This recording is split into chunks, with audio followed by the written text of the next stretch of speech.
ప్రియమైన వారలారా, క్రైస్తవ సమాజంలో బైబిల్ను కలిగినటువంటి క్రైస్తవ్యం, క్రీస్తునందు విశ్వాసం ఉంచినటువంటి క్రైస్తవ్యం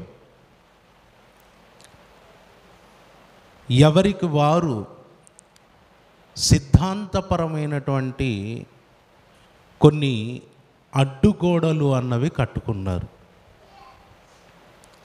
నిజానికి బైబిల్ గ్రంథ చరిత్రలో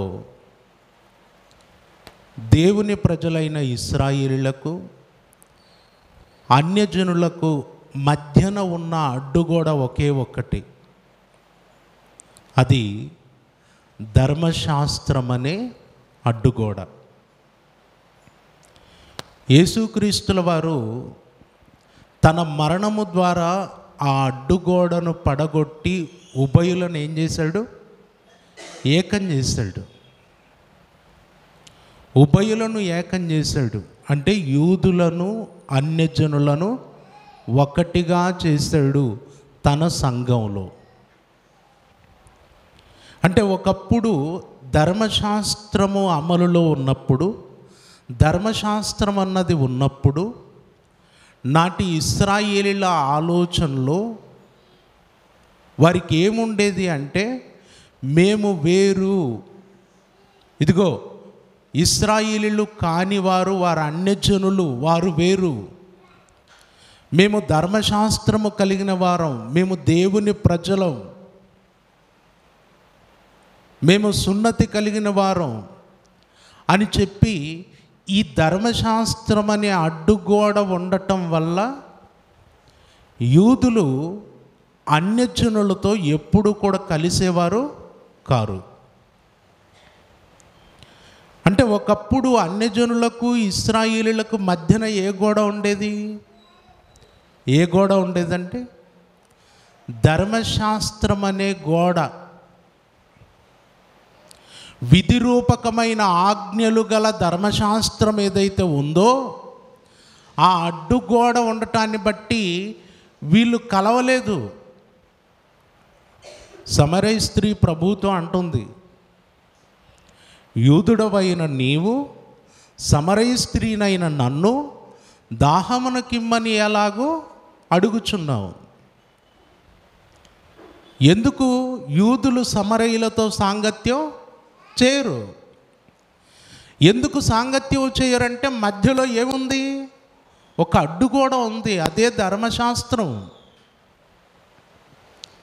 అయితే ఆ ధర్మశాస్త్రం అనే అడ్డుగోడను ఎవరు పడగొట్టారు? ఎవరు పడగొట్టారండి?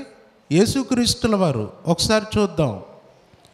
ఎఫెసీయులకు రాసినటువంటి పత్రిక 2వ అధ్యాయము 14వ వచనం. ఆయన మన సమాధానమయ్యుండి మీకును మాకును ఉండిన ద్వేషమును అనగా విధిరూపకమైన ఆజ్ఞలు గల ధర్మశాస్త్రమును తన శరీరమందు కొట్టివేయుట చేత మధ్యగోడను పడగొట్టి మన ఉభయులను ఏకము చేసెను. మధ్యగోడను పడగొట్టి ఆయన ఏం చేశాడట? ఏకం చేశాడు. ఇప్పుడు అడ్డుగోడ ఏమన్నా ఉందా? మధ్యగోడ ఏమన్నా ఉందా? ఉందండి? ఏమీ లేదు. క్రీస్తు నందు మీరు ఒక్కటిగా ఉన్నారు, ఏకమై ఉన్నారు. యూదుడని లేదు, దాసుడని లేదు, స్వతంత్రుడని లేదు. క్రీస్తు నందు మీరందరూ ఏకమై ఉన్నారు, మీరు దేవుని కుటుంబం అంటారు. ఉన్న ఒక్క అడ్డుగోడను మీరు గమనించాలి. ఉన్న ఒక్క అడ్డుగోడను యేసుక్రీస్తుల వారు తన మరణము ద్వారా పడగొట్టి అందరినీ ఒక్కటిగా చేశాడు. ఇప్పుడు క్రైస్తవ్యమంతా ఒక్కటే. కానీ ఇప్పుడు ఎవరికి వారు, ఏ గుంపుకు ఆ గుంపు ఏం చేసిందో తెలుసా? సిద్ధ సిద్ధాంతపరమైనటువంటి అడ్డుగోడలు కట్టుకున్నారు. సిద్ధాంతపరమైనటువంటి అడ్డుగోడలు కట్టుకున్నారు. నేను నీతో కలవడానికి లేదు, ఎందుకంటే నువ్వు వేరు, నేను వేరు. నేను నిన్ను పలకరించడానికి కూడా లేదు, ఎందుకంటే నేను వందనాలు అంటాను, నువ్వు మరణాత్ అంటావు. ఏమండి, ఉన్నాయా ఇప్పుడు క్రైస్తవ్యంలో అడ్డుగోడలు?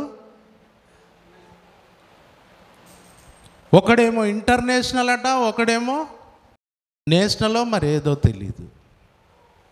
ఏమండి, ఎవరికి వారు ఇదిగో మీరందరూ క్రీస్తునందు ఏకమై ఉన్నారు, ఒక్కటై ఉన్నారు అంటే ఇప్పుడు ఎవరికి వారు తమ తమ సొంత అభిప్రాయాలతో, సొంత సిద్ధాంతాలతో అడ్డుగోడలు కట్టేసుకున్నారు.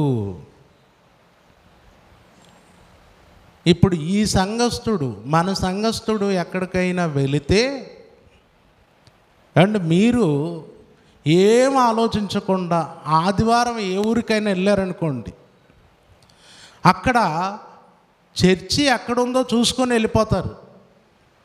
వెళ్ళిపోతారా? ఇప్పుడు మీ బంధువుల ఊరికో ఎక్కడో వెళ్ళిపోయారు, మీరు ఆదివారమే వెళ్ళారు. ఇప్పుడు అక్కడికి వెళ్ళిపోయిన తర్వాత మీరు ఆదివారం చర్చికి వెళ్ళాలి. ఆ ఊర్లో చర్చి ఏది అనేది చూడకుండా అక్కడ ఏ టైంకి ప్రార్థన జరుగుతుందో తెలుసుకొని మీరు ఏమైపోతారు? వెళ్ళిపోతారు. కానీ అడ్డుగోడల బ్యాచ్ ఉంది.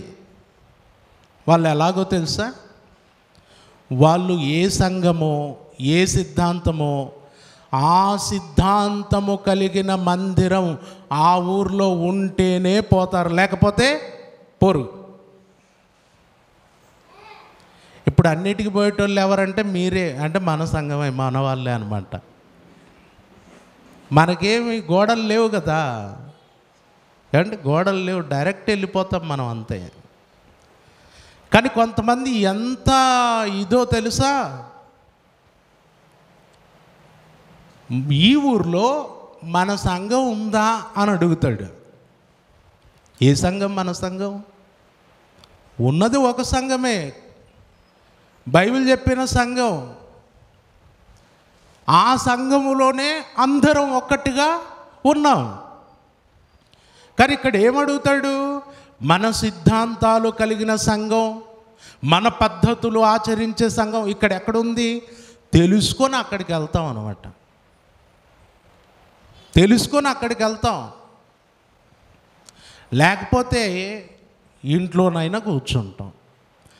పక్కనే, ఇంటి పక్కనే చర్చి ఉండని, అది మనదా కాదా, మన సిద్ధాంతమా కాదా? ఎన్ని అడ్డుగోడలు ఉన్నాయో తెలుసా? ఒక కుటుంబంలో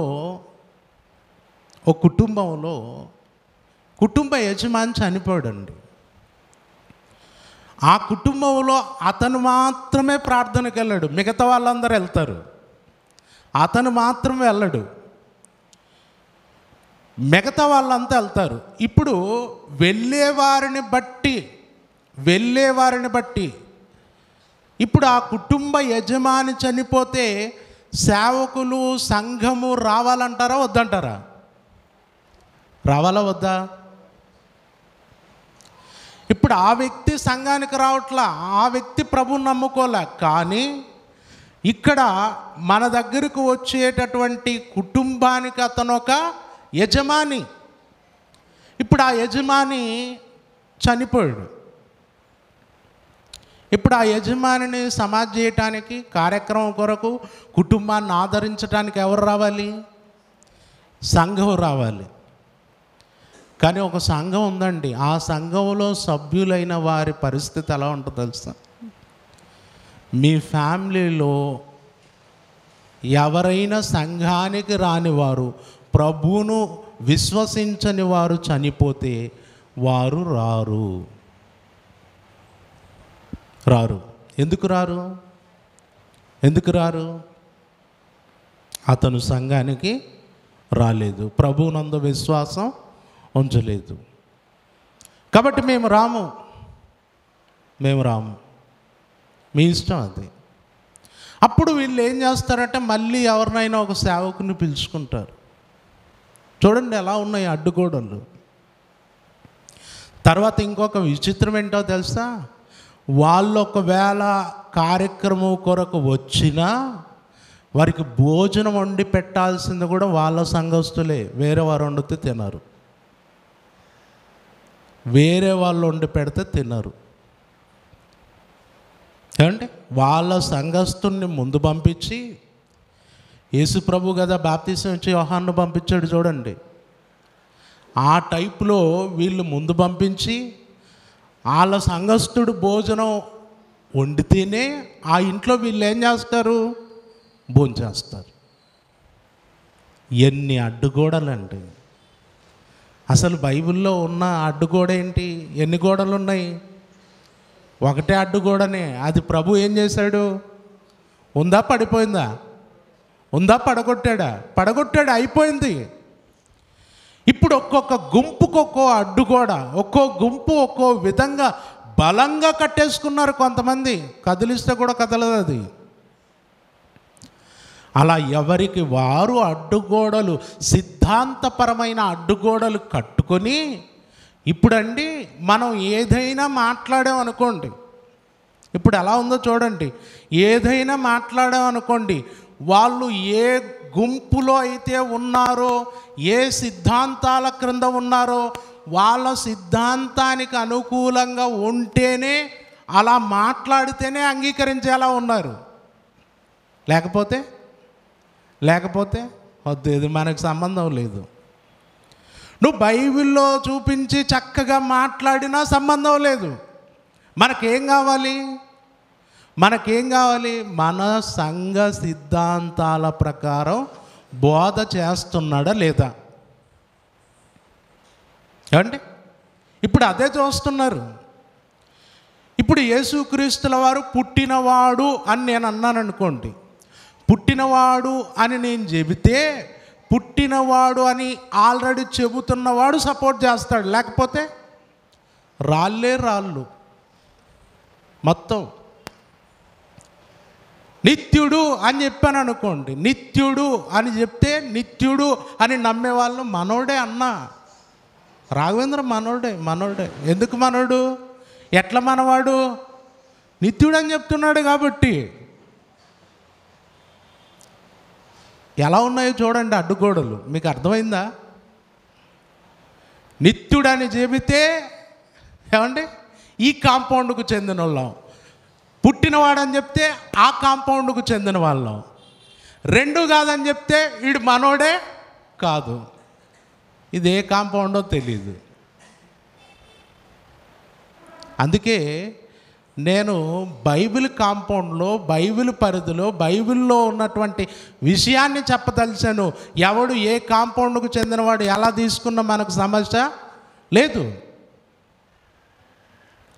బైబిల్లో ఉన్నది మాట్లాడాలి. ఇక మీరు అడ్డుగోడలు కట్టుకొని ఇది మాట్లాడితేనే కరెక్టు, ఇది చెప్తేనే కరెక్టు అని అంటే నేనేం చేయాలి? బైబిల్లో ఉన్నది మాట్లాడతాను, చెప్తాను. మీకు ప్రశ్న అడగాలని ఉంటే మీరు ఏమైనా, ఇదిగో నేను రాంగులో ఉన్నాననుకొని మీరు ఏదైనా చెప్పాలనుకుంటే చెప్పండి, ప్రతిదానికి సమాధానం ఉంది. ప్రతిదానికి ఉందండి, ప్రతిదానికి సమాధానం ఉంది. అందుకే ఇప్పుడు నిత్యుడా పుట్టినవాడా అనే సమస్యను మొదట మనం ముందు పెట్టుకోవటం కంటే, నేను గత వారం చెప్పాను, ఒక్కో సందర్భం ఏ భావాన్ని నిర్దేశిస్తుందో, ఏ విషయాన్ని వ్యక్తీకరిస్తుందో దాన్ని తెలుసుకుందాం. మనం ఎప్పుడు కూడా క్వశ్చన్ వేసుకొని బైబిల్ ఆలోచించకూడదు. అర్థమవుతుందా? ప్రశ్న వేసుకొని బైబిల్ ఆలోచించకూడదు. బైబిల్ చదివి ప్రశ్న రావాలి. బైబిల్లోని ఒక సందర్భం చదివి ప్రశ్న రావాలి. అప్పుడు దానికి బైబిల్ ప్రకారమైన సమాధానం ఉంటుంది. మనం సొంతంగా ఓ ప్రశ్న వేసుకొని దాని కొరకు వెతికామనుకోండి, రాయబడిన సందర్భం ఏంటో, ఆ వాక్య భావం ఏంటో పక్కకి వెళ్ళిపోయి మన ప్రశ్నకి ఇదే సమాధానం అనుకుంటాం మనం. పొరపాటు. అందుకే సందర్భ నిర్దేశిత భావం ఎప్పుడైతే తెలుసుకుంటామో అది సరైంది. ఇప్పుడు యేసుక్రీస్తు కొరకు మనం మాట్లాడుకోగలిగితే, యేసుక్రీస్తుని గురించి ప్రకటన గ్రంథంలో ఏం రాయబడింది ఒకసారి చూద్దాం. ప్రకటన గ్రంథం 3వ అధ్యాయము 14వ వచనం. లవోదికయలో ఉన్న సంఘపు దూతకు ఇలాగు వ్రాయుము, ఆమెన్ అనువాడును, నమ్మకమైన సత్యసాక్షియు, దేవుని సృష్టికి ఆదియునైన వాడు చెప్పు సంగతులేవనగా అన్నాడు. దేవుని సృష్టికి ఆదియునైన వాడు, దేవుని సృష్టికి ఆదియునైన వాడు అంటే యేసుక్రీస్తు కొరకు ఏం చెప్పబడుతుంది ఇక్కడ? దేవుని సృష్టికి ఆయన ఆది, దేవుని సృష్టికి ఆది అయిన వాడు అని అంటే దేవుని సృష్టి కంటే ముందుగా ఉన్నవాడు. అంటే దేవుని సృష్టి కంటే ముందుగా ఉన్నవాడు అని అర్థం వస్తుంది. దేవుని సృష్టికి ఆది అయి ఉన్నవాడు అంటే అర్థం అదే. ఇప్పుడు దేవుని సృష్టికి ఆది అయి ఉన్నవాడు అన్నప్పుడు సృష్టి కంటే ముందుగా ఉన్నాడు, సృష్టి కంటే ముందుగా ఉన్నాడు అన్నప్పుడు సృష్టి అనగానే మనందరి దృష్టిలో ఏముంది? ఆదికాండం 1వ అధ్యాయం 1వ వచనంలో మనకేం కనపడుతుంది? ఆదియందు దేవుడు భూమి ఆకాశములను సృజించెను. అది సృష్టి. కాబట్టి ఆ సృష్టికి మనము నమ్ముకున్న యేసుక్రీస్తు 2025 సంవత్సరాల క్రిందట కన్యమరియ గర్భాన భూమి మీద పుట్టాడు కదా. ఎప్పుడు పుట్టాడండి యేసుక్రీస్తు? 2025 సంవత్సరాల క్రిందట పుట్టాడు. 2025 సంవత్సరాల క్రిందట కన్యమరియ గర్భాన పుట్టిన యేసుక్రీస్తు సృష్టి కంటే ముందున్నవాడు. ఎందుకంటే ఆదియందు, దేవుని సృష్టికి ఆదియందు ఉన్నవాడనే మాట బైబిల్లో ఉంది. కాబట్టి ఆదికాండములో దేవుడు చేసిన సృష్టి కంటే ముందే ఉన్నాడు అన్న విషయానికి వచ్చేసారు అందరూ. కానీ దేవుని సృష్టి అనగానే కేవలం ఆదికాండములో చేయబడిన సృష్టి మీదే ఆలోచన పెట్టారు అందరూ. దేని మీద పెట్టారండి? ఆదికాండములో దేవుడు భూమి ఆకాశములను సృజించెను. సృష్టి అనగానే ఈ భూమి, ఆకాశము, నక్షత్రాలు, గ్రహాలు ఇదే సృష్టి. దీనికంటే ఆయన ముందుగా ఉన్నవాడు అని దాని మీదే పెట్టారు దృష్టి. సృష్టి, దేవుని సృష్టి అంటే దేవుడు పాత నిబంధనలో ఒక సృష్టిని చేశాడు, క్రొత్త నిబంధనలో క్రొత్త సృష్టిని చేశాడు. అంటే భూమి ఆకాశములను దేవుడు సృజించాడు, ఓకే, అది ఆదికాండంలో చెప్తాడు. కానీ ఇశ్రాయేలు ప్రజలు అనబడిన వారు ఉన్నారు చూడండి, అబ్రహాము, ఇసాకు, యాకోబుల సంతానం. వారిని ఎన్నుకొని దేవుడు వారికి వాగ్దానాలు చేసి వారిని ఒక సృష్టిగా ఆయన ప్రత్యేకంగా నిర్మించుకున్నాడు. అది ఒక సృష్టి ఉంది బైబిల్లో.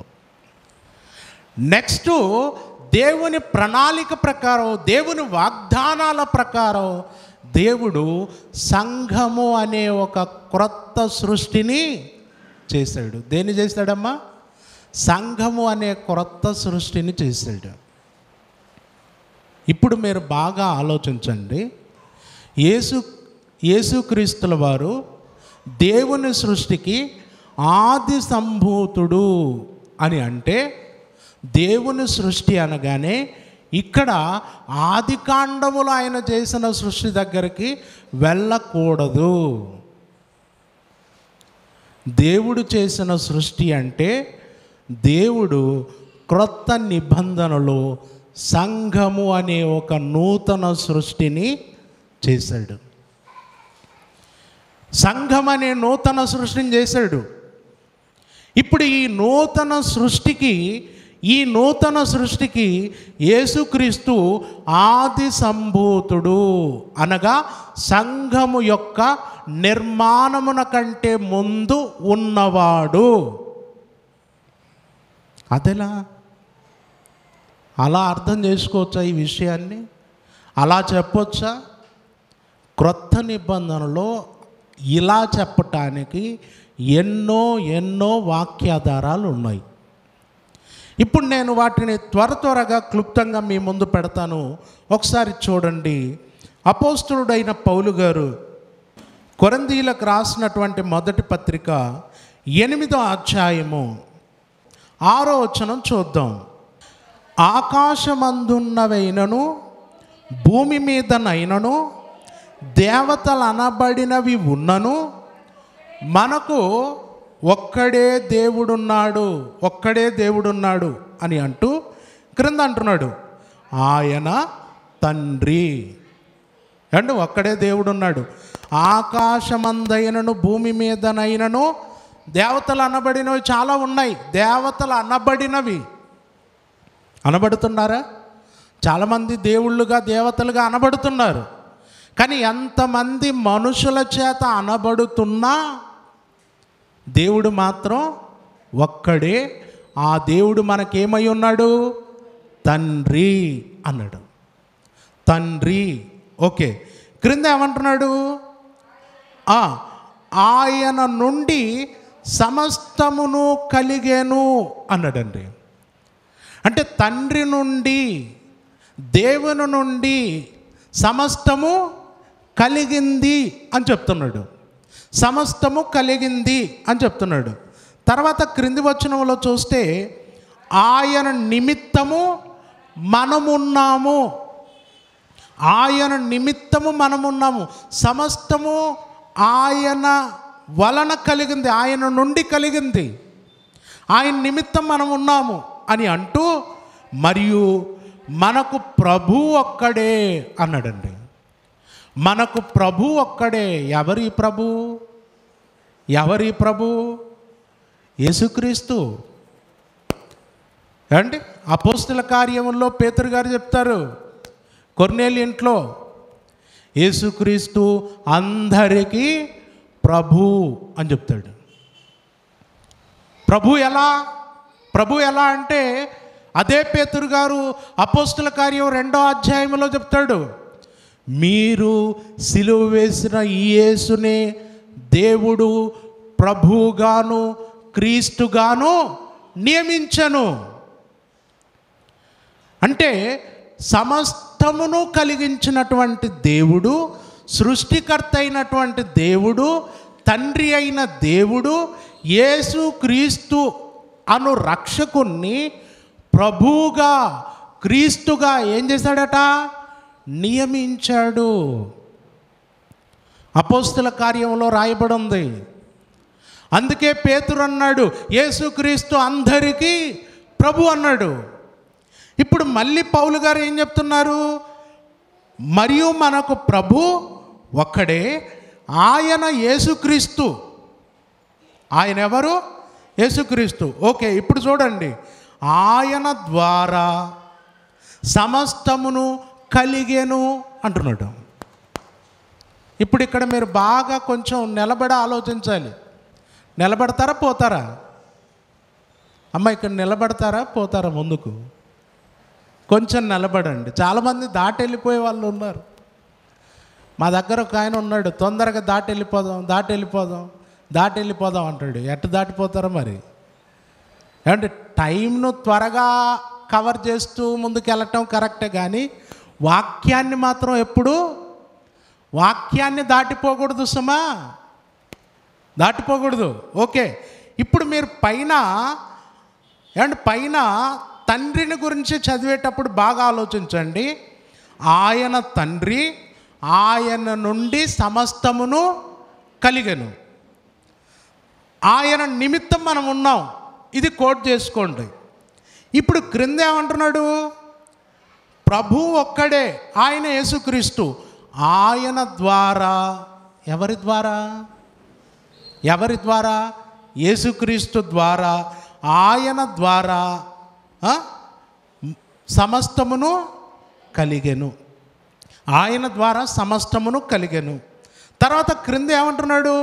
మనము ఆయన ద్వారా కలిగిన వారం అంటున్నాడు. చూడు, మనము ఆయన ద్వారా కలిగిన వారం అంటే ఇక్కడ రెండు కనబట్టలేదా మీకు? రెండు విషయాలు కనబడటం లేదా? తండ్రి అయిన దేవుని ద్వారా ఆయన నుండి సమస్తమును కలిగెను. అదే ఆది కాండములో ఆది యందు దేవుడు భూమి ఆకాశములను సృజించెను అన్నది. ఇప్పుడు ఇక్కడ క్రింద యేసుక్రీస్తు ద్వారా కలిగినటువంటి సృష్టి ఒకటి ఉంది. ఆ సృష్టిని గురించే చెబుతూ క్రింద అన్నాడు, మనము ఆయన ద్వారా కలిగిన వారం అన్నాడు. అంటే పౌలు గారు సంఘానికి మాటలు రాస్తున్నాడు, సంఘానికి చెబుతూ మనము యేసుక్రీస్తు ద్వారా కలిగిన వారము అన్నాడు. అసలు యేసుక్రీస్తు ద్వారా కలగటం అంటే ఏంటి? యేసుక్రీస్తు ద్వారా కలగటం అంటే ఏంటి? ఒకసారి మళ్ళీ కొరింథీలకు రాసినటువంటి రెండవ పత్రిక చూడండి. రెండవ పత్రిక 5వ అధ్యాయము 17వ వచనం. కాగా ఎవడైనను క్రీస్తు నందున్న ఎడల నూతన సృష్టి, పాతవి గతించను, ఇదిగో సమస్తమును క్రొత్తవాయను అన్నాడు. అంటే క్రీస్తు నందున్న ఎడల ఏమైపోయావు? నూతన సృష్టి. పౌలు గారు అంటున్నారు, మనం ఆయన ద్వారా కలిగిన వారం. అంటే యేసుక్రీస్తు మనలను నూతనముగా ఏం చేశాడు? సృష్టించాడు, నూతన సృష్టిగా చేశాడు. ఎఫెసీ పత్రిక 2వ అధ్యాయము 10వ వచనం. మరియు వాటి యందు మనము నడుచుకొనవలనని దేవుడు ముందుగా సిద్ధపరిచిన సత్క్రియలు చేయుటకై మనము క్రీస్తు యేసునందు సృష్టింపబడిన వారమై ఆయన చేసిన పని అయి ఉన్నాం. క్రీస్తు యేసునందు సృష్టించబడటం అంటే ఒక వ్యక్తి పాపముల చేత, అపరాధముల చేత చచ్చిపడి ఉన్నప్పుడు యేసుక్రీస్తు శరీరధారిగా భూమి మీదకి వచ్చి 33.5 సంవత్సరాలు పరిశుద్ధుడిగా, నిర్దోషిగా, నీతిమంతుడిగా ఆయన జీవించి తన శరీరాన్ని, పవిత్రమైన తన దేహాన్ని కలువరి సిలువకు అప్పగించి ఆ సిలువలో బలిగా అర్పించబడి ఆయన రక్తాన్ని కార్చి మరణించి సమాధి చేయబడి 3వ దినమున తిరిగి లేచి ఆయన మరణ సమాధి పునరుద్ధానముల ద్వారా పాపముల చేత చచ్చిన వారిని బ్రతికించాడు, నూతన సృష్టిగా చేశాడు, క్రొత్తగా సృజించాడు. ఇది దేవుని సృష్టిలో మరొక సృష్టి. దేవుని సృష్టిలో మరొక సృష్టి. ఇప్పుడు మీరు దేవుని సృష్టికి ఆది అయి ఉన్నవాడు అంటే ఎలా తీసుకుంటారు? దేవుని సృష్టికి ఆది అయి ఉన్నవాడు అనంటే యేసుక్రీస్తు ద్వారా సంఘ నిర్మాణం జరిగింది. యేసుక్రీస్తు ద్వారా నూతన సృష్టి జరిగింది. యేసుక్రీస్తు ద్వారా జరిగినటువంటి ఈ నూతన సృష్టికి ఆయన ముందున్నాడు.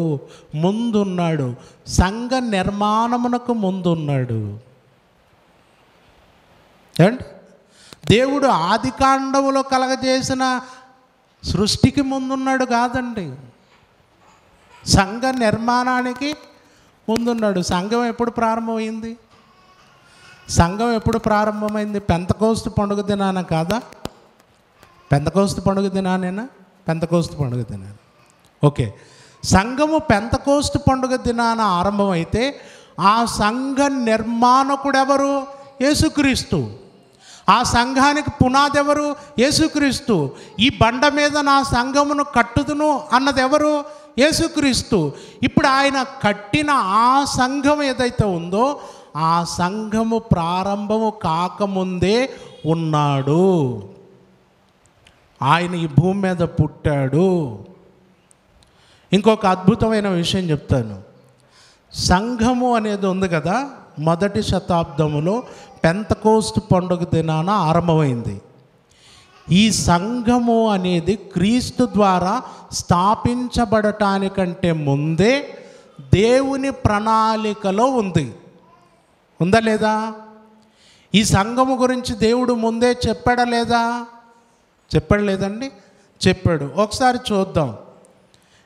యెషయా గ్రంథం 2వ అధ్యాయము 2వ వచనం. అంత్య దినములలో పర్వతముల పైన యెహోవా మందిర పర్వత శిఖరమున స్థిరపరచబడి కొండల కంటే ఎత్తుగా ఎత్తబడును. ప్రవాహము వచ్చినట్టు సమస్త అన్యజనులు దానిలోనికి వచ్చెదరు. ఏమండి, ఇది దేని గురించి ప్రవచనం? ఇది ఎప్పుడు నెరవేరింది? పెంతెకోస్తు పండుగ దినం. అంటే సంఘమును గురించి దేవుడు పాత నిబంధనలో ఒక ప్రణాళిక వేశాడు, ప్లాన్ చేశాడు. ఏమండి, మీరు ఒక ఇల్లు కట్టాలనుకున్నారనుకోండి, ఇల్లు కట్టాలనుకున్నప్పుడు ఫస్ట్ మీకు రావాల్సిన ఆలోచన ఏంటి? ఇల్లు కట్టాలనుకున్నప్పుడు ఫస్ట్ మీకున్న స్థలం ఎంత సైజులో ఉంది చూసుకొని తర్వాత మీరు ఆలోచించేది ఏంటి? ఇల్లును ఎలా కట్టుకోవాలి, ఎక్కడ బెడ్రూమ్ ఉండాలి, ఎక్కడ హాల్ ఉండాలి, ఎక్కడ కిచెన్ ఉండాలి.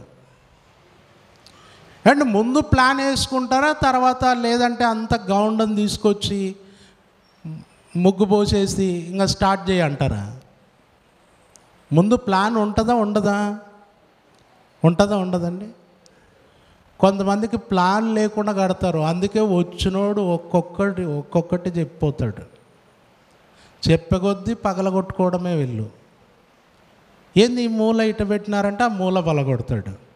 ఏ బాత్రూమ్ది ఇట రాకూడదు, ఇది చక్క మూల పడింది అంటే ఆ మూల పగలగొడతాడు. ఇది ప్లాన్ లేకుండా కట్టుకున్నదన్నమాట. ఏమండి, ప్లాన్ లేకుండా కట్టుకున్నది కాబట్టి ఎటు పడితే అటు. నేను మా ఊర్లో ఫస్ట్ నేను పైన ఉన్నటువంటి ఇల్లు కట్టుకున్నా.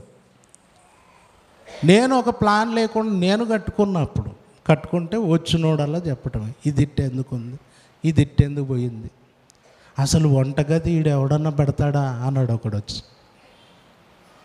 ప్లాన్ లేదు, పాడలేదు. మరి నేను అనుకున్నాను, కట్టేసుకున్నాం అంతే ఉండటానికి.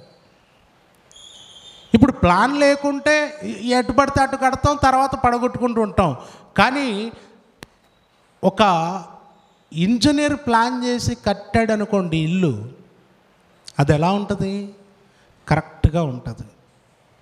అందుకే ఏదైనా బిల్డింగ్ కన్స్ట్రక్షన్ జరుగుతుంది అంటే ఏమంటే ఒక అఫీషియల్ నిర్మాణం జరుగుతుంది అని అంటే దానికి ముందే ఏమేస్తారు తెలుసా? దానికి ముందే ప్లాన్ వేస్తారు. అక్కడ బిల్డింగ్ ఎలా కట్టబడుతుందో ముందే ఫ్లెక్సీ వేసి పెడతాడు. మనం ఫస్ట్ ఫ్లెక్సీ చూస్తుంటాం, చుట్టూ పట్టాలు కట్టి లోపల పని జరుగుతుంటుంది. ఆ ఫ్లెక్సీ తీసేసిన తర్వాత ఏముంటుంది అక్కడ? అదే బిల్డింగ్ అలాగే కట్టబడి ఉంటుంది. మీరు ఆర్ఎస్ రోడ్లో చూస్తారా, ఒక నిర్మాణం జరుగుతుంది, ఒక పెద్ద షాపింగ్ కాంప్లెక్స్ జరుగుతుంది. దాన్ని ముందే ప్లాన్ వేసి పెట్టారు లేదా? పెట్టారండి. అది ముందే ప్లాన్ వేసి పెట్టారు. ఇప్పుడు ఆ ప్లాన్లో ఉన్న దాని ప్రకారమే కడుతున్నారు. దేవుడు సంఘమును గురించి ఎక్కడ ప్లాన్ వేసి పెట్టాడమ్మా? ఎక్కడ ప్లాన్ వేసి పెట్టాడు? పాత నిబంధనలో ప్లాన్ వేసి పెట్టాడు. సంఘము ఎవరితో ఎలా కట్టాలి అన్నది ప్లాన్. ఇప్పుడు ఆ ప్లాన్ కొరకు ప్లాన్ ఎలా ఉందో చదువుకోవాలంటేనే గంటలు పడుతుంది మనకు. ఆ ప్లాన్ ప్రకారం కొత్త నిబంధనలు ఏం చేశాడు ఆయన? క్రీస్తు ద్వారా సంఘమును కట్టాడు. ఇప్పుడు మీకు అర్థమయ్యే విధానంలో ఒక మాట చెప్తాను. పెంతెకోస్తు పండుగ దినాన సంఘ నిర్మాణం జరిగింది. సంఘ నిర్మాణం ప్రారంభమైంది. ఓకే, ఇప్పుడు పెంతెకోస్తు పండుగ దినాన ప్రారంభమైన సంఘమును గురించి ప్లాన్ ఎక్కడుంది? ఎక్కడుందండి? పాత నిబంధనలో ఉంది. పాత నిబంధనలో ప్లాన్ ఉంది, క్రొత్త నిబంధనలో ఆ ప్లాన్ అమలు అవుతుంది, సంఘ నిర్మాణం జరుగుతుంది. ఇప్పుడు సంఘము అనేటటువంటి దానిని క్రొత్త సృష్టిగా, నూతన సృష్టిగా దేవుడు చెప్పాడు. దేవుని సృష్టిగా, క్రొత్త సృష్టిగా చెప్పబడిన ఈ సంఘమునకు పునాది ఎవరండి? యేసుక్రీస్తు. అంటే పెంతెకోస్తు పండుగ దినాన సంఘం ఆరంభము కాకముందే భూమి మీద ఎవరు పుట్టారు? యేసుక్రీస్తు పుట్టాడు. సంఘం ఆరంభం ముందే ఉన్నాడు ఆయన? ముందే ఉన్నాడా? ఉన్నాడు. అంటే ఇప్పుడు ఆది అంటే మీకు అర్థం కావాలి. సంఘ నిర్మాణమునకు, నూతన సృష్టికి ఆది అయి ఉన్నాడు, ముందే ఉన్నాడు. కన్యమరియ గర్భం ద్వారా పుట్టాడు, 33.5 సంవత్సరాలు జీవించాడు, ప్రాణం పెట్టాడు, లేచాడు. సంఘ నిర్మాణం ఆయన మరణ సమాధి పునరుద్ధానముల మీద ప్రారంభమైంది. ఈ క్రొత్త సృష్టికి ప్రారంభం ఆయన.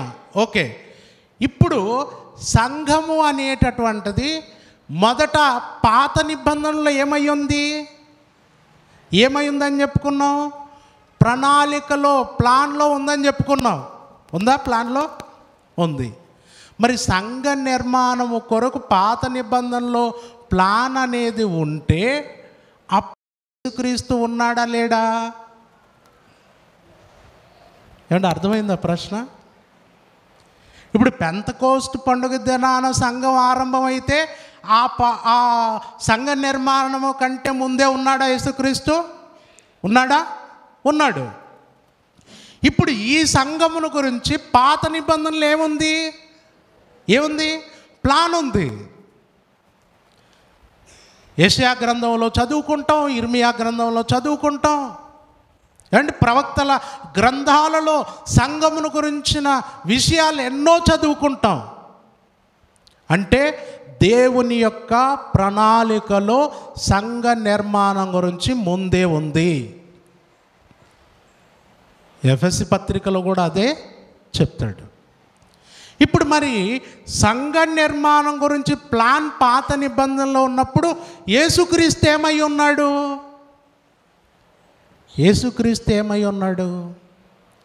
యేసుక్రీస్తు కూడా, బాగా వినాలి, యేసుక్రీస్తు కూడా ప్లాన్లోనే ఉన్నాడు, ప్రణాళికలోనే ఉన్నాడు.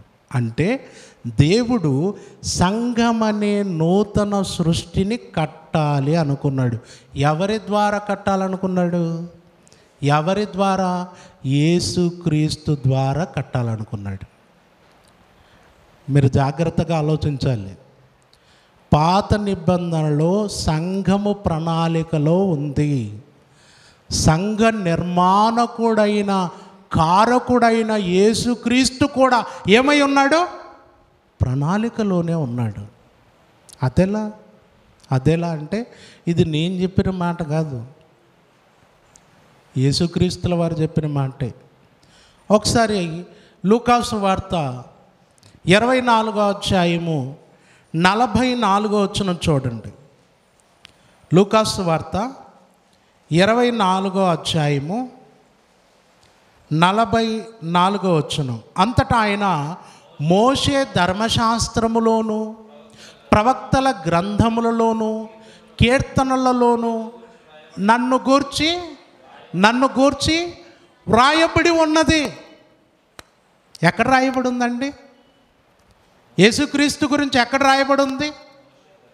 మోషే ధర్మశాస్త్రం, ప్రవక్తల గ్రంథాలు, కీర్తనలు నన్ను గూర్చి రాయబడి ఉంది, వారు నన్ను గూర్చి రాశారు అని చెప్పారు. ఇప్పుడు సంఘం గురించి యెషయా గ్రంథంలో చదువుకున్నామా? సంఘం గురించి యెషయా గారు రాశారా? రాశారు.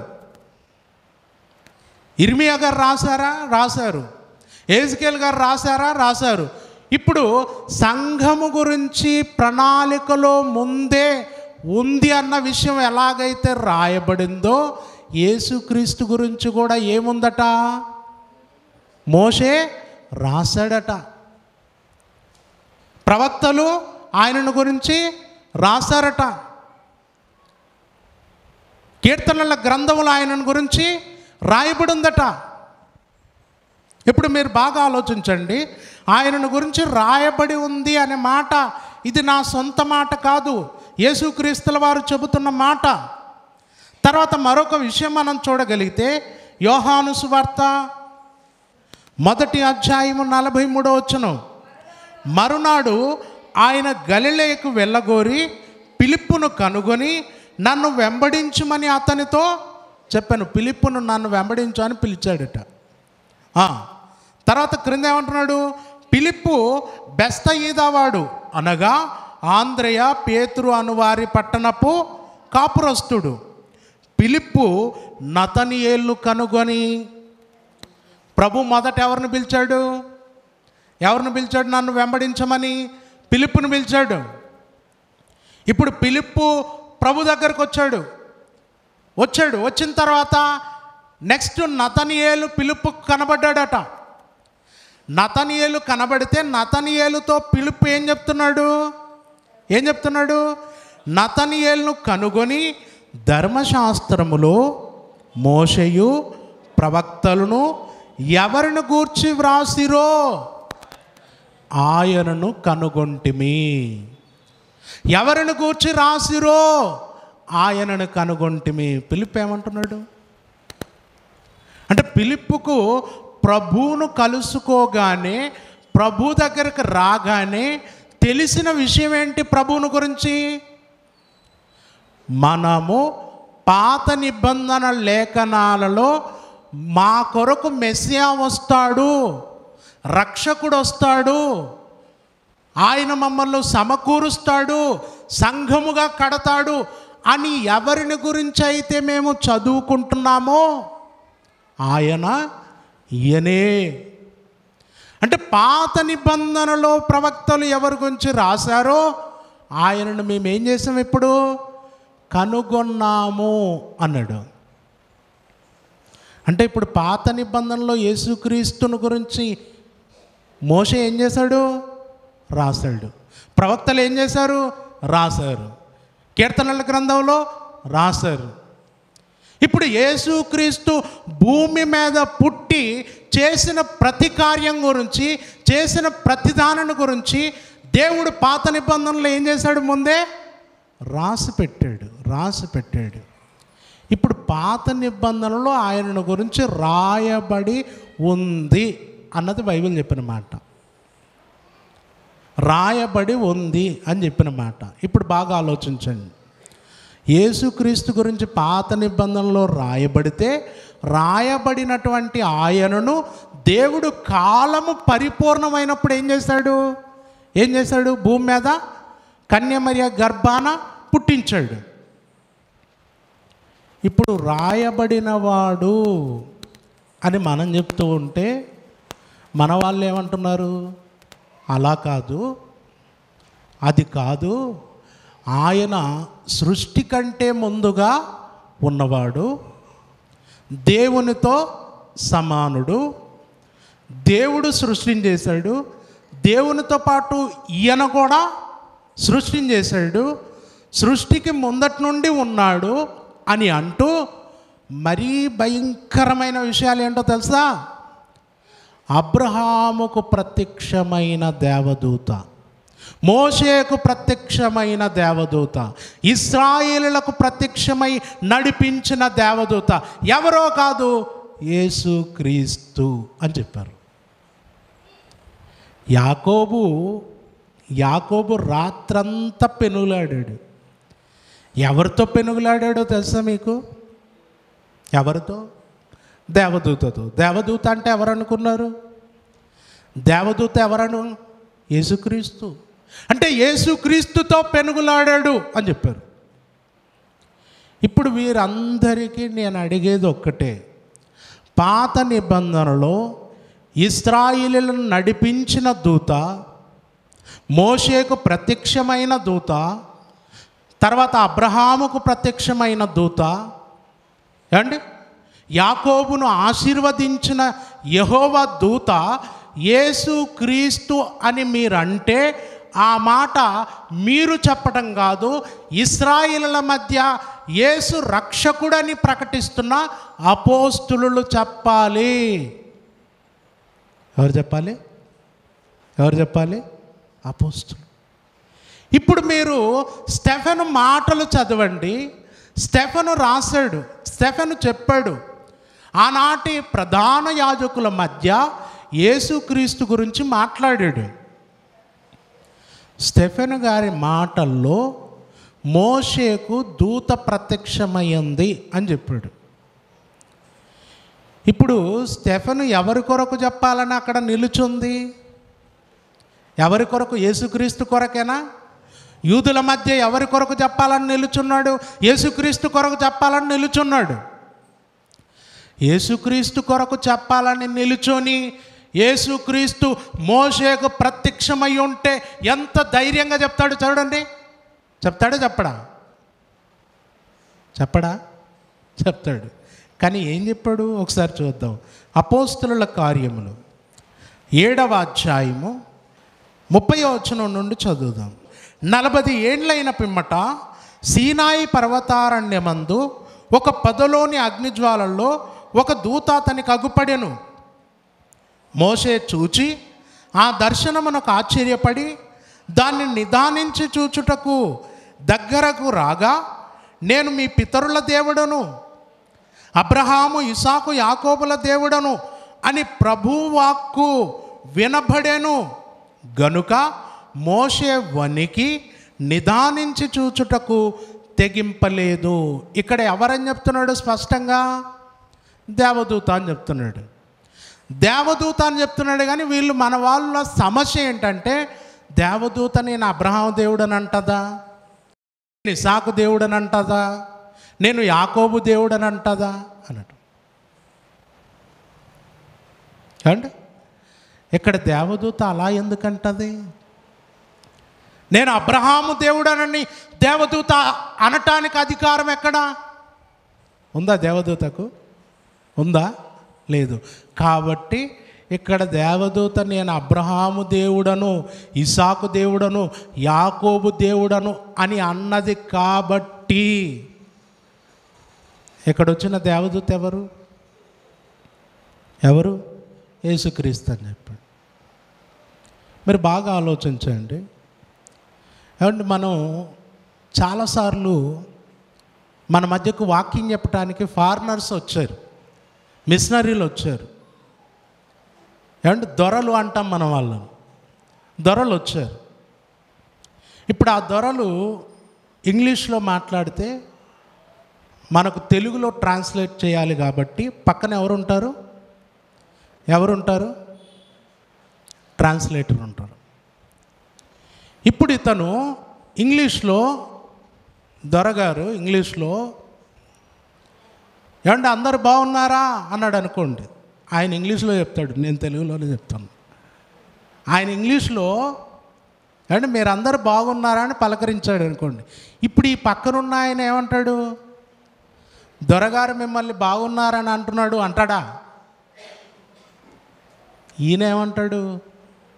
అందరు బాగున్నారండి అంటాడు.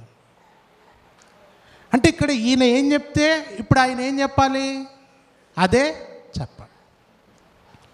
ఒకసారి సేవకులంతా వెళ్ళాం, ఒక ఆయన వస్తే సేవకులంతా వెళ్ళాం.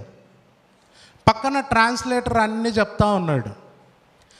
ఆయన చెప్తున్నాడు ఇంగ్లీష్లో మెసేజ్, ఈయన ట్రాన్స్లేట్ చేస్తూ ఉన్నాడు.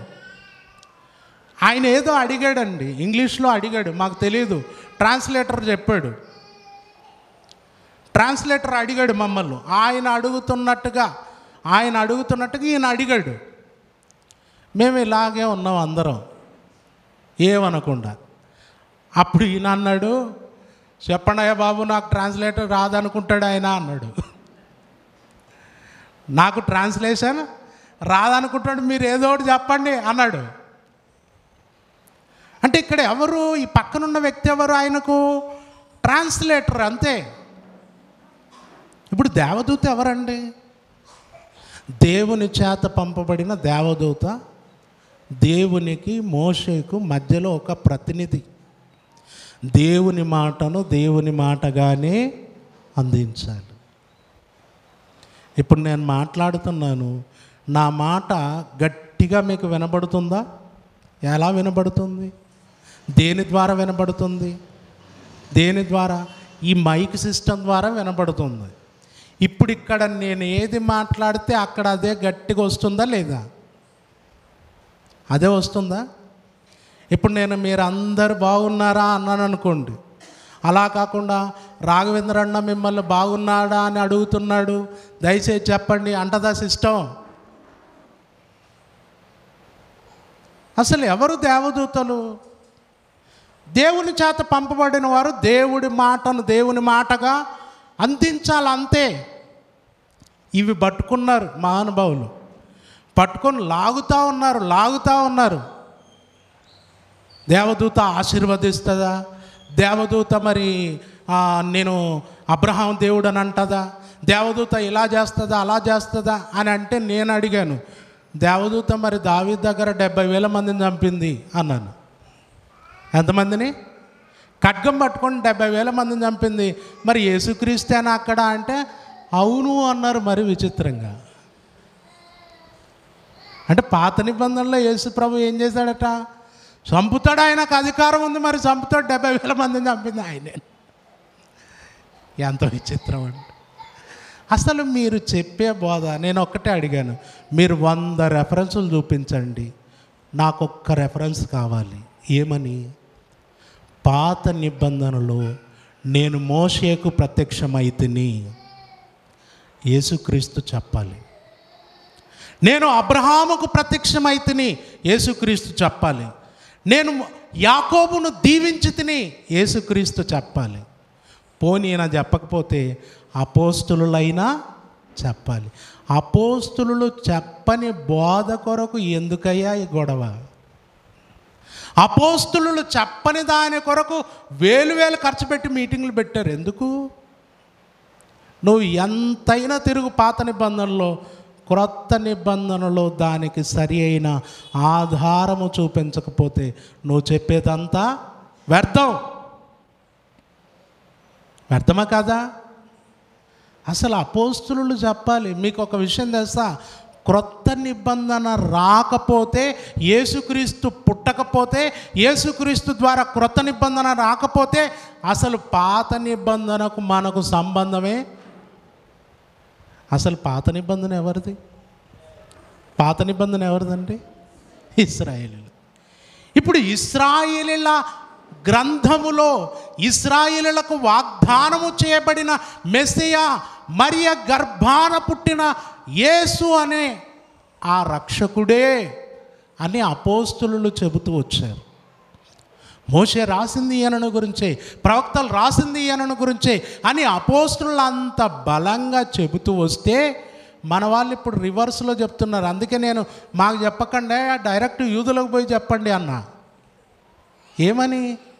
ఇదిగో ఇక్కడ అబ్రహాముకు ప్రత్యక్షమైంది, మీ పితరుడైన అబ్రహాముకు ప్రత్యక్షమైంది, మా ప్రభువే చూడండి అని అక్కడ పోయి చెప్పండి.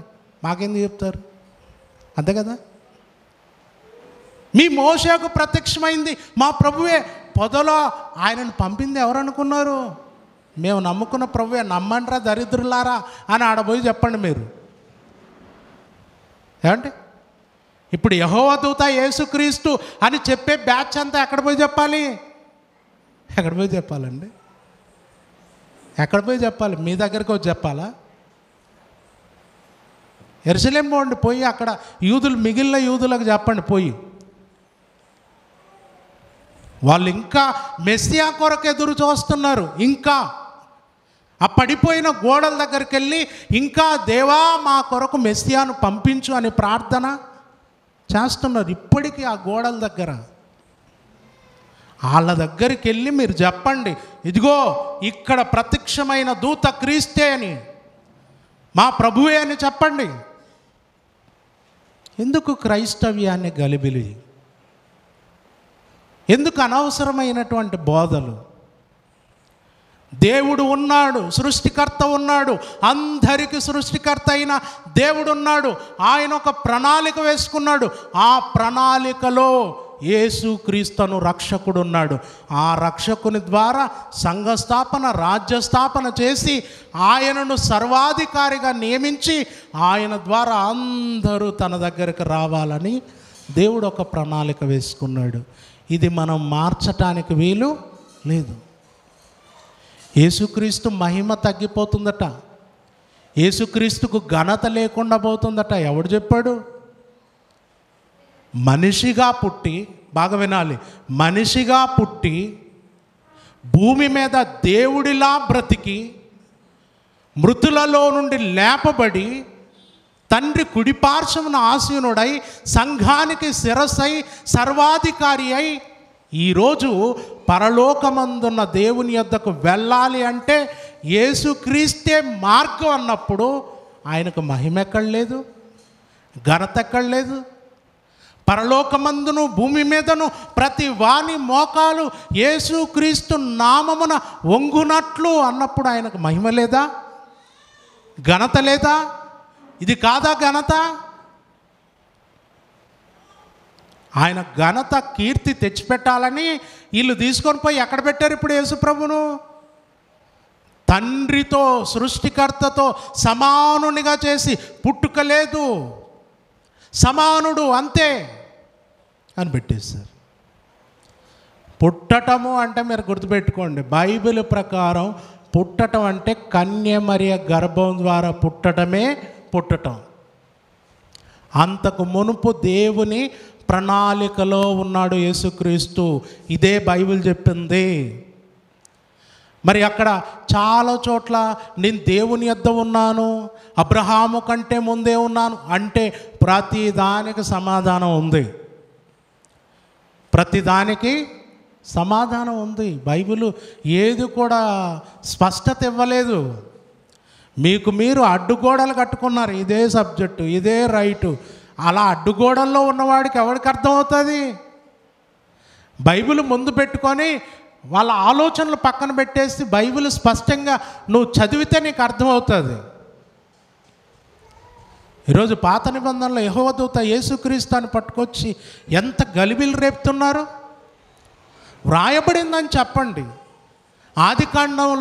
ఆదికాండములోనే ఆదాము దగ్గరే చెప్పాడు. అవ్వ దగ్గర ఏమన్నాడు ఒకసారి చదవండి.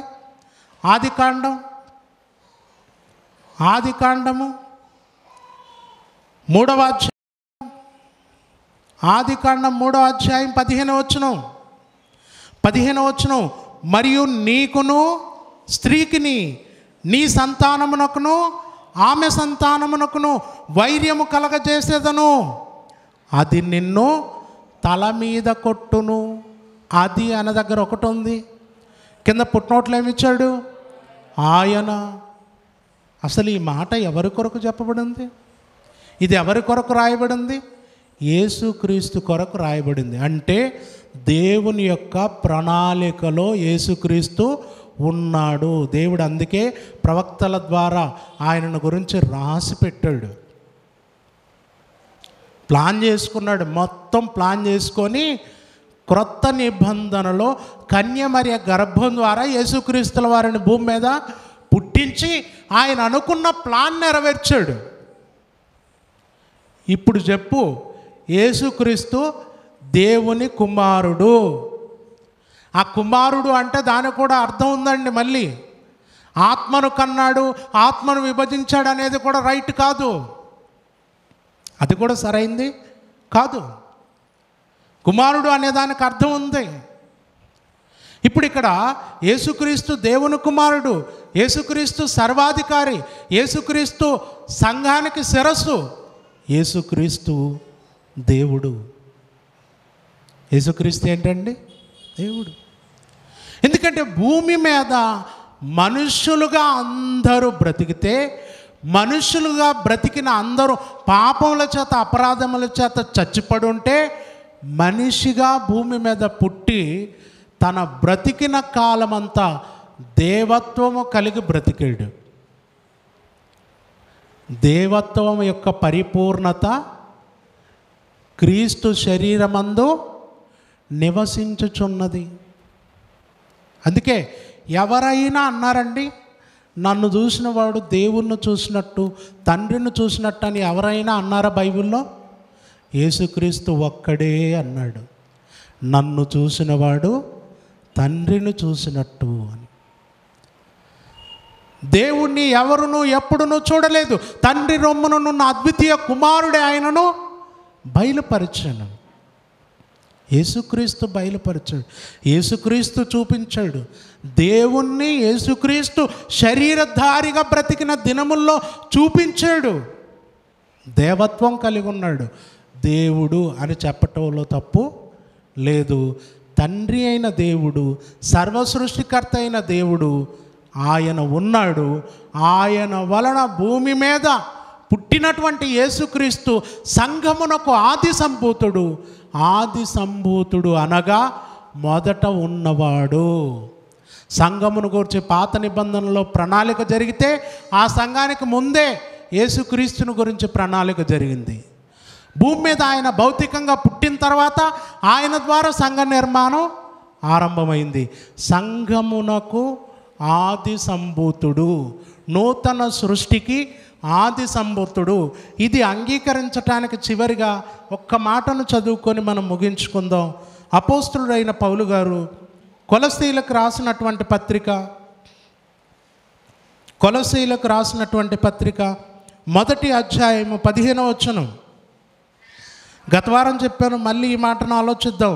15వ వచనం, ఆయన అదృశ్య దేవుని స్వరూపి అయి సర్వ సృష్టికి ఆది సంభూతుడై ఉన్నాడు. సర్వ సృష్టికి ఆది సంభూతుడు అన్నాడు. ఇప్పుడు సర్వ సృష్టి అంటేనే మన వాళ్ళ ధ్యాస అంతా ఎక్కడ పోతుంది? సర్వ సృష్టి అంటేనే ధ్యాస అంతా ఆదికాండం మొదటి అధ్యాయానికి వెళ్ళిపోద్ది. కానీ ఆ క్రిందే ఏమన్నాడు 16వ వచనంలో?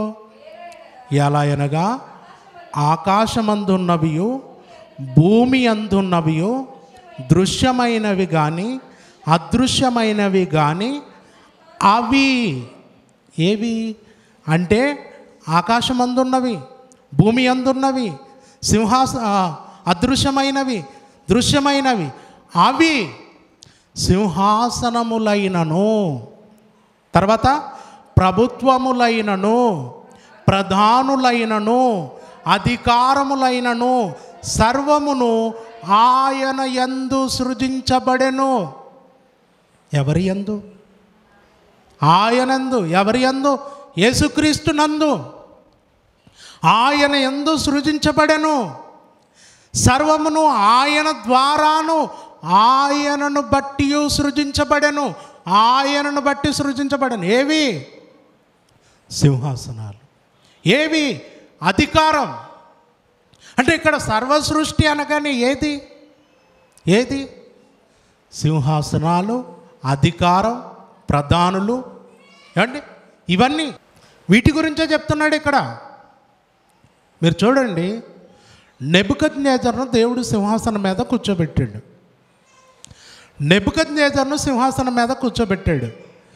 నెబుకద్నెజరుకు కళ వచ్చింది. ఆ కళలో ఒక పెద్ద విగ్రహం. ఆ విగ్రహాన్ని ఒక చిన్న రాయి వచ్చి ఏం చేసింది? దంచి బూడిద చేసింది. ఇప్పుడు ఆ విగ్రహంలో ఎన్ని ఉన్నాయి? 4 ఉన్నాయి. బంగారు, వెండి, ఇత్తడి, ఇనుము, మట్టి. ఆ 4 ఏంటట? 4 రాజ్యాలు. అంటే సింహాసనాలు 4 రాజ్యాలు. ఇప్పుడు ఆ 4 రాజ్యాలు ఒకటి తర్వాత ఒకటి అంటే బబులోను, నెక్స్ట్ మాదీయ పారసిక, తర్వాత గ్రీకు, తర్వాత రోమా పరిపాలన కాలంలో ఒక చిన్న రాయి వస్తుంది. ఆ రాయి ఎవరు? యేసుక్రీస్తు. ఇప్పుడు ఈ సింహాసనాలు ఎవరి కొరకు చేయబడ్డాయో తెలుసా? ఎవరి యందు సృజించబడ్డాయో తెలుసా? దాని కొరకు చెప్తున్నాడు. ఏమండి? సింహాసనములైనను, తర్వాత ప్రభుత్వములైనను, ప్రధానులైనను, అధికారులైనను సర్వమును ఆయన యందు, యేసుక్రీస్తు కొరకే అండి అదంతా చేయబడింది. ఒక ప్రణాళిక ప్రకారం దేవుడు ఒక్కొక్కడికి అధికారం ఇచ్చాడు. బబులోను రాజుకి అధికారం ఇచ్చాడు, సింహాసనం మీద కూర్చోబెట్టాడు. తర్వాత వచ్చేసి కోరేషుని తీసుకొచ్చి కూర్చోబెట్టాడు. తర్వాత దావీదు దగ్గర చూడండి, దేవుడు వాగ్దానం చేశాడు, సింహాసనం నీ సంతానమునకు ఇస్తాను, సూర్యుడున్నంతకాలం చంద్రుడున్నంతకాలం సింహాసనం నీ సంతానాందే అని చెప్పాడు. ఇప్పుడు దేవుడు ప్లాన్ ప్రకారం దావీదు సింహాసనం మీద ఎవరిని కూర్చోబెడుతూ వచ్చాడు? దావీదు సంతానపు వారిని, సొలొమోను కుమారుణ్ణి, రెహబాము కుమారుణ్ణి. అంటే ఇదంతా ఎవరి కొరకు క్రియేట్ చేయబడింది? ఈ సర్వసృష్టి అంటే ఎక్కడికి వెళ్తారమ్మా మీరు? ఏంటి సర్వసృష్టి అంటే? క్రొత్త నిబంధనలోకి రాగానే ఒక ఆత్మ సంబంధమైన ఆలోచనలోకి వెళ్ళిపోవాలి, భౌతిక సంబంధమైన ఆలోచన కాదు ఇక్కడ. కాబట్టి సర్వ సృష్టి అని అంటేనే సింహాసనాలు, అధికారం ఇవన్నీ కూడా ప్రభు యందు సృజించబడ్డాయి, ఆయన ద్వారా సృజించబడ్డాయి, ఆయన కొరకే సృజించబడ్డాయి. ఇవన్నీ చెప్తూ ఆయన అన్నిటికంటే ముందుగా ఉన్నవాడు అన్నట్టు. ఆయన అన్నిటికంటే ముందుగా ఉన్నవాడు అంటే వీటన్నిటికంటే ముందుగా దేవుని ప్రణాళికలో ఉన్నాడా లేదా యేసుక్రీస్తు? యేసుక్రీస్తు ఉన్నాడా లేడంటే ఉన్నాడు. మీకు సింపుల్గా ఒక మాట చెప్తాను. అబ్రహాము మెల్కీసెదెకును కలుసుకున్నాడండి. అబ్రహాము మెల్కీసెదెకును కలుసుకున్నాడు. పౌలు గారు అంటారు, మెల్కీసెదెకుకి అబ్రహాము దశమ భాగాలు ఇచ్చాడు. ఇదిగో ఈరోజు దశమ భాగాలు పుచ్చుకునే లేవీయులైన వారి మూల పురుషుడు లేవి కూడా అబ్రహాము ద్వారా మెల్కీసెదెకుకి ఏమిచ్చాడు? దశమ భాగాలు ఇచ్చాడు అన్నాడు. మరి అబ్రహాము మెల్కీసెదెకు దశమ భాగాలు ఇచ్చినప్పుడు, మెల్కీసెదెకు దశమ భాగాలు పుచ్చుకున్నప్పుడు అబ్రహాము గారితో పాటు లేవి కూడా ఇచ్చాడంటే లేవి ఉన్నాడా? లేవి ఉన్నాడండి? ఉన్నాడా? లేడు. కానీ లేవి తన పితరుని గర్భములో ఉండేను అంటాడు. అంటే ఆ బీజం ఎక్కడుంది? అబ్రహాములో ఆ బీజం ఉంది. అబ్రహాములో ఆ బీజం ఉంది. ఇప్పుడు యేసుక్రీస్తు అన్నిటికంటే ముందుగా ఉన్నవాడు అంటే అప్పటికే దేవుని యొక్క ప్రణాళికలో ముందే ఉన్నాడు. ఈ సింహాసనాల కంటే అండ్ దావీదుతో వాగ్దానం చేయటం కంటే, అబ్రహాముతో వాగ్దానం చేయటం కంటే ముందే యేసుక్రీస్తు ఉన్నాడు, ప్రణాళికలో ఉన్నాడు. తర్వాత ఆ క్రింద వచనంలో చెప్తాడు, 17వ వచనం, ఆయన అన్నిటికంటే ముందుగా ఉన్నవాడు, ఆయనే సమస్తమునకు ఆధారభూతుడు, సంఘము అను శరీరమునకు ఆయన శిరస్సు, ఆయనకు అన్నిటిలో ఐక్యత కలుగు నిమిత్తం ఆయన ఆది అయి ఉండి అన్నిటిలో ప్రాముఖ్యత కలగాలి. కాబట్టి ఆయన ఆది అయి ఉండి అంటే ఈ ప్రణాళిక అంతటిలో మొదటివాడిగా ఉన్నాడు. ఆది అయి ఉండి తర్వాత క్రింద ఏంటట? మృతులలో నుండి లేచుటలో ఏమయ్యాడు? మృతులలో నుండి లేచుటలో ఆది సంభూతుడు. మళ్ళీ ఇక్కడ ఇంకో విషయం, యేసుక్రీస్తు పునరుద్ధానము పొందిన వారిలో ఏమై ఉన్నాడు? ఆయన ఆది సంభూతుడు. మొదట లేచింది ఎవరండి? దేవుని వాగ్దానం ప్రకారం, దేవుని ప్రణాళిక ప్రకారం పునరుద్ధానం గురించి దేవుడు ఏదైతే చెప్పాడో దాని ప్రకారం మొట్టమొదటిగా మృతులలో నుండి లేచింది ఎవరు? యేసుక్రీస్తు. ఇప్పుడు ఇక్కడ యేసుక్రీస్తు మృతులలో నుండి లేస్తే ఏమయ్యాడు? ఆది సంభూతుడయ్యాడు. సంఘ నిర్మాణమున కంటే ముందే పుట్టినందుకు ఏమయ్యాడు? ఆది సంభూతుడయ్యాడు. సంఘ నిర్మాణమును గురించిన ప్రణాళిక వేసుకోవటానికంటే ముందే యేసుక్రీస్తు కొరకు ప్రణాళిక ఉంది కాబట్టి అక్కడ ఏమయ్యాడు? ఆది సంభూతుడు అయ్యాడు. ఆది సంభూతుడు అంటే అన్నిటికంటే ముందుగా ఉన్నవాడు, మొదటగా ఉన్నవాడు. కాబట్టి ప్రణాళికలో ముందే ఉన్నాడు, నూతన సృష్టి కంటే ముందే ఉన్నాడు, పునరుద్ధానములో ఆది సంభూతుడు కూడా ఆయనే. కాబట్టి ఆది సంభూతుడు అంటే ఏంటో, యేసుక్రీస్తు ఏమై ఉన్నాడో ఒక్కసారి బైబిల్ ప్రకారం ఆలోచించండి. బైబిల్ ప్రకారం ఒక మంచి నిర్ణయాన్ని తీసుకోండి తప్ప ఈ గలిబిలి ఆలోచనలు, గలిబిలి బోధలు మనకొద్దు. దేవుని చేత పంపబడిన దేవుని ప్రియకుమారుడు యేసుక్రీస్తు, దేవుని యొద్దకు మార్గం యేసుక్రీస్తు, సర్వాధికారి యేసుక్రీస్తు, సంగమునకు శిరస్సు యేసుక్రీస్తు, మనందరికి ప్రభు యేసుక్రీస్తు. యేసుక్రీస్తుకు పైగా ఎవరున్నారు? తండ్రి అయిన దేవుడు. ఇది ఎవ్వరూ మార్చటానికి వీలు లేదు. ఓకే.